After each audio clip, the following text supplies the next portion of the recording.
ఇక్కడ ఉన్న పరిస్థితిలో బీజేపీ క్యాడర్ను కూడా ఈటల రాజేందర్ గారు బాగా చేశారు. ఇక్కడ టీఆర్ఎస్ ఎన్ని మంత్రాలు చేసినా యంత్రాలు చేసినా వచ్చే సమయం అయిపోయింది. నీ దళిత బంధు ఏ బంధువులు పెట్టినా నువ్వు బంద్ అవుతావు, కానీ టీఆర్ఎస్ అయితే గెలుపొందేది కళ. కానీ వాళ్ళు హరీష్ రావు గారు లాంటి వాళ్ళు మొత్తం తిరిగి హరీష్ రావు గారు కేసీఆర్ కేటీఆర్ వచ్చినా ఈటల రాజేందర్కు పోటీగా నిలబడ్డా ఈటల రాజేందరే. నాది కాంగ్రెస్ పార్టీ అయినా నేను బహిర్గతంగా చెప్తున్నా.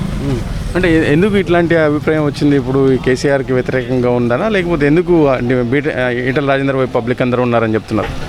నా పార్టీ కాంగ్రెస్ అయినా నేను కూడా మానవతంగా ఈటల రాజేందర్ను అప్రిషియేట్ చేస్తా.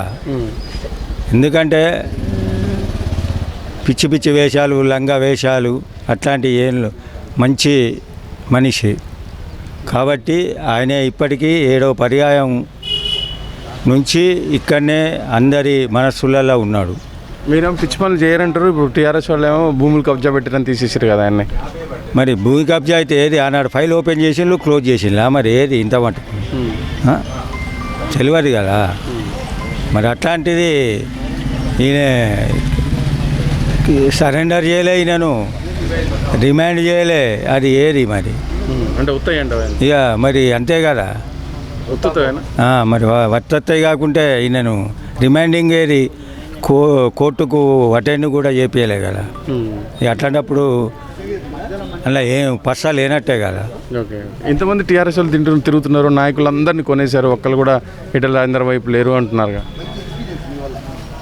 ఇప్పుడు పైసలు ఎవరికి చేదు కాదు. పైసలు తీసుకుంటారు, పని పెడతారు అంతే.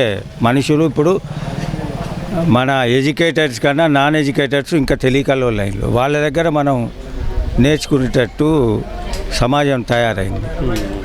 ఈటల రాజేందర్ గెలుస్తారంట గన్ షాట్. కాబట్టి ఇప్పుడు ఆయన విజయోత్సవం చేసుకున్నా ఆశ్చర్యపడవలసిన విషయం లేదు.